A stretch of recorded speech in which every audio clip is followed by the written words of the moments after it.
স্ক্রিনে দেখতে পাচ্ছেন একটি প্রোডাক্ট, যে প্রোডাক্টের অনেকগুলো কালার রয়েছে এবং অনেকগুলো সাইজ রয়েছে। তো এমন অনেকগুলো কালার এবং সাইজের সমন্বয়ে যে প্রোডাক্ট আপলোড করা হয় সেই প্রোডাক্টকে বলা হয় ভেরিয়েবল প্রোডাক্ট। অর্থাৎ বিভিন্ন ভেরিয়েশন যে প্রোডাক্টে থাকে সেটাকেই ভেরিয়েবল প্রোডাক্ট বলে। ই-কমার্সে আপনি কিভাবে ভেরিয়েবল প্রোডাক্ট আপলোড করবেন সেই বিষয়টি আমি একদম শুরু থেকে শেষ পর্যন্ত আজকের ভিডিওতে আপনাদেরকে দেখাতে চলেছি। আসসালামু আলাইকুম, আমি ফ্রিল্যান্সার আব্দুল মান্নান। আপনাদের সবাইকে স্বাগতম জানাচ্ছি আজকের ভিডিওতে। এই ভিডিওতে আমরা কিভাবে ভেরিয়েবল প্রোডাক্ট প্রপারলি এবং সুন্দরভাবে আপলোড করতে পারি সেই বিষয়টি দেখব। তো আসুন আর দেরি না করে আমরা আমাদের মূল আলোচনা শুরু করি। আমি ইতিমধ্যে ওয়ার্ডপ্রেস ইনস্টল করে একটা থিম ইনস্টল করে রাখছি। ওয়ার্ডপ্রেসে ই-কমার্স ওয়েবসাইট তৈরি করতে হলে অবশ্যই আমাদের ই-কমার্স প্লাগইন ইনস্টল করতে হয়। তো এভরিথিং ইনস্টল করা আছে। এখন আমরা কি করব, একটা ভেরিয়েবল প্রোডাক্ট কিভাবে সাকসেসফুলি আপলোড করতে হয় সেই বিষয়টি দেখব। এখানে দেখুন প্রোডাক্টস একটা অপশন রয়েছে। এই প্রোডাক্টস অপশনে আপনি অল প্রোডাক্টস দেখতে পাবেন, add new product, brands, categories, tags এবং অ্যাট্রিবিউটস প্লাস রিভিউস। তো আমরা যখন একটা ভেরিয়েবল প্রোডাক্ট আপলোড করতে যাব তখন আমাদেরকে প্রথমেই চিন্তা করতে হবে অ্যাট্রিবিউটস এর ব্যাপারটা। অ্যাট্রিবিউটস কি? অ্যাট্রিবিউটস হচ্ছে ওই যে বললাম কালার এবং সাইজ, এই দুইটার সমন্বয় এবং বিভিন্ন বিষয় থাকতে পারে অ্যাট্রিবিউটস এর মধ্যে আরো। তো আমরা যদি অ্যাট্রিবিউটস তৈরি করতে চাই তাহলে আমাদেরকে এই অ্যাট্রিবিউটস অপশনে ক্লিক করতে হবে। ক্লিক করে দিলাম। ক্লিক করে দেওয়ার পর আমরা এই যে এখানে দেখতে পাচ্ছেন নেম একটা অপশন আছে বা নেম একটা ঘর আছে, এখানে আমরা ধরুন লিখবো সাইজ। সাইজ লিখে আমি এন্টার প্রেস করব।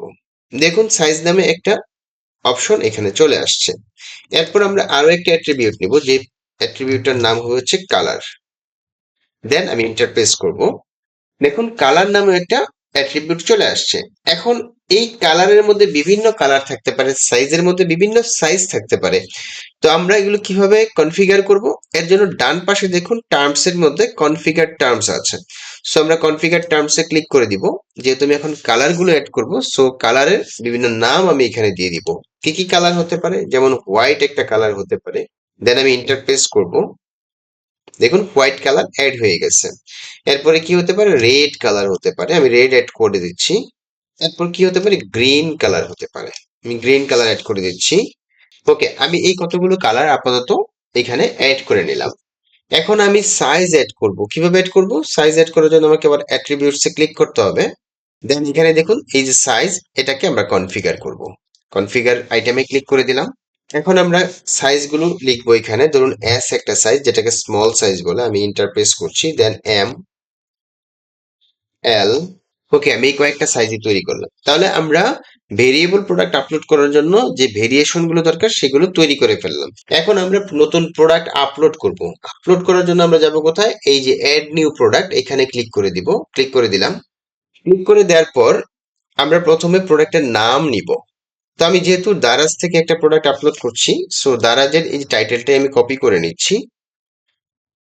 কপি করে আমি সিম্পলি প্রোডাক্ট নেমের ঘরে এনে বসিয়ে দিলাম। ওকে, এরপর লাগবে আমার ডেসক্রিপশন। ডেসক্রিপশন কোথায় পাবো? যে কোনো প্রোডাক্টের নিচের দিকে গেলে আমরা এই যে প্রোডাক্টের ডেসক্রিপশন পেয়ে যাব। ধরুন আমি এই পর্যন্ত কন্ট্রোল সি চেপে কপি করে নিলাম। দেন এখানে পেস্ট করে দিলাম। এরপর আমাদেরকে করতে হবে মূল কাজ, সেটা হচ্ছে কি প্রোডাক্ট ডাটা। প্রোডাক্ট ডাটার মধ্যে দেখুন simple product, group product, external affiliate product এবং ভেরিয়েবল প্রোডাক্ট নামে অপশন রয়েছে। সো আমরা ভেরিয়েবল প্রোডাক্ট সিলেক্ট করে দিব। দেন এখান থেকে আমরা অ্যাট্রিবিউটস এ চলে যাব। অ্যাট্রিবিউটস এ ক্লিক করে দিলাম। অ্যাট্রিবিউটস এ ক্লিক করে দেওয়ার পর এখানে দেখুন অ্যাড নিউ একটা অপশন আছে এবং অ্যাড এক্সিস্টিং, এখানে ক্লিক করব। ওয়েট করব, দেখবেন এখানে সাইজ চলে আসছে। আমরা সাইজটা সিলেক্ট করে দিলাম। দেন এখানে মাস্ট বি দুই জায়গায় টিক মার্ক থাকতে হবে। এখন আমাদেরকে আমাদের সাইজ গুলো নিয়ে আসতে হবে। আমি যদি এখানে ক্লিক করে দিই তাহলে আমরা দেখতে পাবো যে এই সাইজ গুলো এখানে রয়েছে। একটা একটা করে আমি ক্লিক করে নিয়ে আসতে পারি, অথবা সিলেক্ট অলে ক্লিক করে সবগুলো সাইজ আমি এট এ টাইমে নিয়ে আসতে পারি। ওকে, আমার ধরেন এই সাইজ গুলোই থাকবে। সো আমি এখান থেকে সেভ অ্যাট্রিবিউটস বাটনে ক্লিক করে দিলাম। দেখতে পাচ্ছেন সাইজ নামক অ্যাট্রিবিউট এখানে চলে আসছে। এখন আমরা কালার নামক অ্যাট্রিবিউটটা নিয়ে আসবো। কিভাবে নিয়ে আসবো? এই যে এখানে ক্লিক করে দিব, কালারটাকে সিলেক্ট করে দিব। দেন সিলেক্ট অলে ক্লিক করে দিব। তাহলে আমরা আমাদের যে কালার গুলো আছে সমস্ত কালার চলে আসবে। তো এখান থেকে আপনি যদি কোনো কালার বাদ দিতে চান, ধরুন আপনি ইয়েলো কালারটা বাদ দিবেন, জাস্ট ক্রস মার্কে ক্লিক করবেন, তাহলেই বাদ হয়ে যাবে। আপনি যদি অরেঞ্জ কালারটা বাদ দিতে চান সেটাও করতে পারবেন। তো আমি আপাতত এখানে অ্যাশ, ব্লু, গ্রিন, রেড এবং হোয়াইট, এই কয়েকটা কালার রাখলাম। দেন দুই জায়গায় টিক মার্ক থাকতে হবে। দেন হচ্ছে সেভ অ্যাট্রিবিউটস এ ক্লিক করে দিলাম। দেখুন সাইজ এবং কালার দুইটা আমরা অ্যাট্রিবিউট এখানে নিয়ে আসছি। এখন আমরা কোথায় যাব? এখন আমরা এই যে ভেরিয়েশনস নামে একটা অপশন আছে, এই ভেরিয়েশনস অপশনে ক্লিক করে দিব। ক্লিক করে দেওয়ার পর এখানে দেখুন জেনারেট ভেরিয়েশনস একটা অপশন, এই বাটনটিতে আমরা প্রেস করব। কেন প্রেস করব? কারণ হচ্ছে প্রত্যেকটা সাইজের জন্য প্রত্যেকটা কালারের একটা কম্বিনেশন আমাদেরকে তৈরি করে দিবে এই জেনারেট ভেরিয়েশনস। ক্লিক করে দিলাম, দেন ওকেতে ক্লিক করে দিলাম। আমাদের ভেরিয়েশন তৈরি করে দিচ্ছে। খেয়াল করুন এখানে এল এর জন্য অ্যাশ, এল এর জন্য ব্লু, এল এর জন্য গ্রিন, এল এর জন্য রেড এবং এল এর জন্য হোয়াইট। ঠিক একইভাবে এম এর জন্য, এস এর জন্য প্রত্যেকটা সাইজের জন্য কিন্তু প্রত্যেকটা কালার এখানে কম্বিনেশন করে দেওয়া আছে। এখন আমরা এখানে প্রোডাক্টগুলো কিভাবে আপলোড করব? এর জন্য প্রথমেই আমরা যদি ছবিগুলো আপলোড করে ফেলি তাহলে আমাদের কাজটা অনেক সহজ হয়ে যাবে। কিভাবে করব? এই যে এখানে ক্লিক করব, এক্সপান্ড হবে। এক্সপান্ড হওয়ার পর এখানে দেখুন ছবি, ছবির উপর ক্লিক করে দিব। দেন আপলোডে ক্লিক করব, সিলেক্টে ক্লিক করব। আমাদের ছবিগুলো আমরা এখানে নিয়ে আসব। ছবিগুলো আমি অলরেডি ডাউনলোড করে রাখছি। সো এই হচ্ছে ছবিগুলো। প্রথমে আমি অ্যাশ কালারটাকে সিলেক্ট করে নিলাম, দেন হচ্ছে ওপেনে ক্লিক করছি। সেট ফিচার ইমেজে ক্লিক করলাম, দেখুন অ্যাশ কালার চলে আসছে। তো আমি সবগুলো ইমেজ আপলোড করে দেন ব্যাক আবার ফিরে আসতেছি। ওকে, আমরা সবগুলো কালারের যে টি শার্ট রয়েছে, সবগুলো টি শার্ট আপলোড করে ফেললাম। আপলোড করার পর এখন আমরা পরবর্তী স্টেপে যাব। পরবর্তী স্টেপে আমরা যে কাজটি করব সেটা হচ্ছে বাল্ক অ্যাকশনসে যাব। দেন সেট রেগুলার প্রাইসটা আমরা এখান থেকে সেট আপ করে দিব। অর্থাৎ সবগুলো প্রাইস আমি একসাথে সেট আপ করবো। ধরুন আমাদের টি শার্ট গুলোর রেগুলার প্রাইস হচ্ছে 300 টাকা। দেন আমরা ওকেতে ক্লিক করছি, আবার ওকেতে ক্লিক করছি। প্রত্যেকটার মধ্যে 300 টাকা সেট আপ হয়ে গেছে। আমরা যদি এটার সেল প্রাইস দিতে চাই, যে সেট সেল প্রাইস, এখানে ক্লিক করব। ক্লিক করে দেন হচ্ছে গিয়ে আমরা ধরুন সেল প্রাইস হিসেবে দিলাম হচ্ছে 220 টাকা। দেন ওকেতে ক্লিক করছি, ব্যাস হয়ে গেল। আমরা যদি এখন একটা ওপেন করে দেখি তাহলে দেখবেন এই যে রেগুলার প্রাইস 300 টাকা এবং সেল প্রাইস 220 টাকা প্রত্যেকটার মধ্যে সেট আপ হয়ে গেছে। আপনি চাইলে এখানে স্টক ম্যানেজমেন্ট করতে পারবেন, যে কোন কালারটা কতগুলো আছে না আছে সমস্ত বিষয়গুলো আপনি এখানে ইনপুট করতে পারবেন। ওকে, তাহলে আমরা ভেরিয়েবল প্রোডাক্টের যে মেইন বিষয় সেগুলো আমরা কমপ্লিট করলাম। এখন আমরা ডান পাশে চলে যাই, প্রোডাক্ট ইমেজ, সেট প্রোডাক্ট ইমেজে ক্লিক করি। দেন এখান থেকে একটা ডিফল্ট ইমেজ আমি সেট আপ করে দিচ্ছি, যেটা সবসময় প্রোডাক্টে ঢুকলেই এই ইমেজটা থাকবে। দেন হচ্ছে গিয়ে আপনি চাইলে গ্যালারি অ্যাড করতে পারেন, বাট যেহেতু ভেরিয়েবল প্রোডাক্ট আমি এখানে গ্যালারি অ্যাড করছি না। এখন আমরা এখানে ক্যাটাগরি সেট আপ করবো। আমাদের যেহেতু প্রিভিয়াসলি কোনো টি শার্ট নামক ক্যাটাগরি তৈরি করা নাই, সো আমরা অ্যাড নিউ ক্যাটাগরিতে ক্লিক করব। এইখানে আমি লিখে দিব টি শার্ট, লিখে দেন অ্যাড নিউ ক্যাটাগরিতে ক্লিক করব। তাহলে টি শার্ট ক্যাটাগরিটা চলে আসছে। এরপর আমরা প্রোডাক্ট ট্যাগসে যাব। প্রোডাক্ট ট্যাগস হচ্ছে এই প্রোডাক্টটি যখন গুগলে কেউ সার্চ করবে, যাতে ওই কিওয়ার্ড দিয়ে সার্চ করলে প্রোডাক্টটি প্রথমে চলে আসে। তো আমরা টাইটেল থেকেও নিতে পারি, যেমন স্টাইলিশ নিউ টি শার্ট, এটা আমরা দিতে পারি একটা ট্যাগ হিসেবে। কন্ট্রোল সি চেপে কপি করে নিলাম, এরপর এখানে এসে পেস্ট করে দিলাম, দেন অ্যাডে ক্লিক করলাম। তাহলে আমাদের প্রোডাক্ট আপলোডের সমস্ত কাজগুলো হয়ে গেছে। এখন সিম্পলি আমরা পাবলিশ করে দিব। প্রোডাক্টটি পাবলিশ হয়ে গেছে। এখন আমি যদি প্রোডাক্টটা ভিউ করতে চাই তাহলে ভিউ প্রোডাক্টে ক্লিক করে ওপেন লিঙ্ক ইন নিউ ট্যাবে ক্লিক করি। তাহলে আমরা দেখতে পাবো এই যে টি শার্ট আমরা আপলোড করেছি, প্রোডাক্টের টাইটেল, প্রোডাক্টের regular price, sale price, then হচ্ছে কি আপনার L, M, S, XL, double XL, এবং এই যে কালারগুলো এখানে ডিফাইন করা আছে ash, blue, green, red, white. Then এখান থেকে চাইলে কাস্টমার যে কোনো কালার এবং সাইজ চুজ করে অর্ডার করতে পারবে। দেখুন আমি কালার চেঞ্জ করার সাথে সাথে কিন্তু কালারগুলো পরিবর্তন হয়ে যাচ্ছে। ঠিক আছে, তো এইভাবে মেইনলি আপনি ভেরিয়েবল প্রোডাক্টগুলো আপলোড করবেন। তো এখানে দেখুন কালারগুলো কিন্তু শো করতেছে না, শুধুমাত্র বাটন আকারে সাইজগুলো শো করতেছে। আমরা চাই যে কালারগুলো শো করুক, সেটা আমরা কিভাবে করতে পারি? এর জন্য আমরা চলে যাব আবার প্রোডাক্টস থেকে অ্যাট্রিবিউটসে। অ্যাট্রিবিউটসে আসার পর আমরা কালারটাকে এডিট করব। আমরা দেখতে পাচ্ছি যে এখানে কালার অ্যাড করার কোনো অপশন নাই। সো এই জন্য আমাদেরকে একটা প্লাগইন ইনস্টল করতে হবে। সেই প্লাগইনটি ইনস্টল করার জন্য আমরা প্লাগইনসে যাব, দেন অ্যাড প্লাগইনে ক্লিক করব।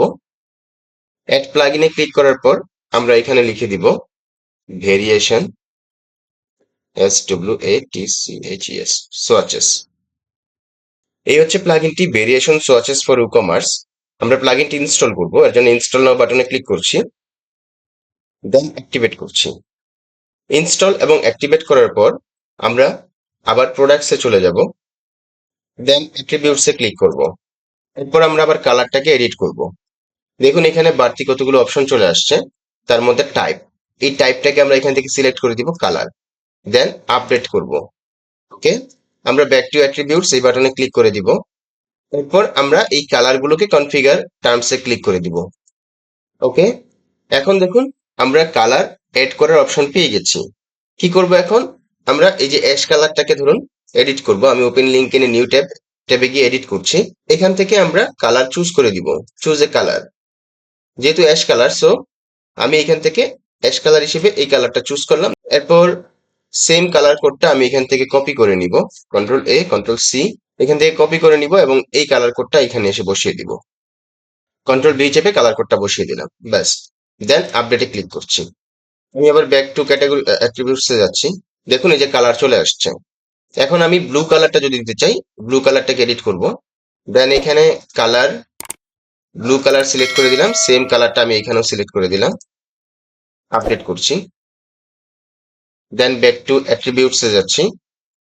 দেখুন এই যে কালার চলে আসছে। তো সবগুলো কালার কমপ্লিট করে আমি আবার ফিরে আসছি। ওকে, দেখতে পাচ্ছেন আমি কালার গুলো সব কমপ্লিট করে ফেলেছি। এখন ব্যাক টু কালার অ্যাট্রিবিউটসে যাচ্ছি। এই যে দেখুন প্রত্যেকটা কালার কিন্তু আমি এখানে প্রিডিফাইন করে দিয়েছি। এখন যদি আমি প্রোডাক্টটাকে এখানে রিফ্রেশ করি, দেখুন রিফ্রেশ করার পর আমাদের যে কালার গুলো আছে সমস্ত কালার গুলো কিন্তু এখানে চলে আসছে। আমি যদি এখন ব্লু কালার সিলেক্ট করি, ব্লু কালার চলে আসবে। অ্যাশ কালার সিলেক্ট করলে অবশ্যই এখানে আমার আমার সাইজ সিলেক্ট করতে হবে, অ্যাশ কালার চলে আসতেছে। দেন হচ্ছে গিয়ে রেড কালার সিলেক্ট করলে রেড কালার চলে আসছে। যদি ইমেজ গুলো এখানে ব্লার দেখাচ্ছে, আপনি অবশ্যই কোয়ালিটিফুল ইমেজ আপলোড করবেন। আমি শুধুমাত্র টিউটোরিয়ালটি তৈরি করার জন্য, আপনাদেরকে দেখানোর জন্য এই ইমেজগুলো এখানে ইউজ করেছি। তো এই হচ্ছে বিষয়, কিভাবে আপনারা খুব সহজে ভেরিয়েবল প্রোডাক্ট আপলোড করতে পারবেন ই কমার্স ওয়েবসাইট তথা উকমার্সে। সেই বিষয়টি আমি প্রথম থেকে শেষ পর্যন্ত দেখানোর চেষ্টা করেছি। এই ধরনের অসংখ্য ওয়ার্ডপ্রেস, উকমার্স টিপস এবং ট্রিক্স রিলেটেড অসংখ্য ভিডিও আমার ইউটিউব চ্যানেলে রয়েছে। যারা এখনো চ্যানেলটি ভিজিট করেননি, অবশ্যই সার্চ করবেন ফ্রিল্যান্সার মান্নান লিখে এবং চ্যানেলটি ভিজিট করবেন। ওখান থেকে আপনি শত শত ভিডিও পেয়ে যাবেন, যেখান থেকে আপনি শিখতে পারবেন অনেক কিছু। তো সবাই ভালো থাকবেন, সুস্থ থাকবেন, দেখা হবে নতুন কোনো ভিডিওতে। আল্লাহ হাফেজ, ধন্যবাদ সবাইকে।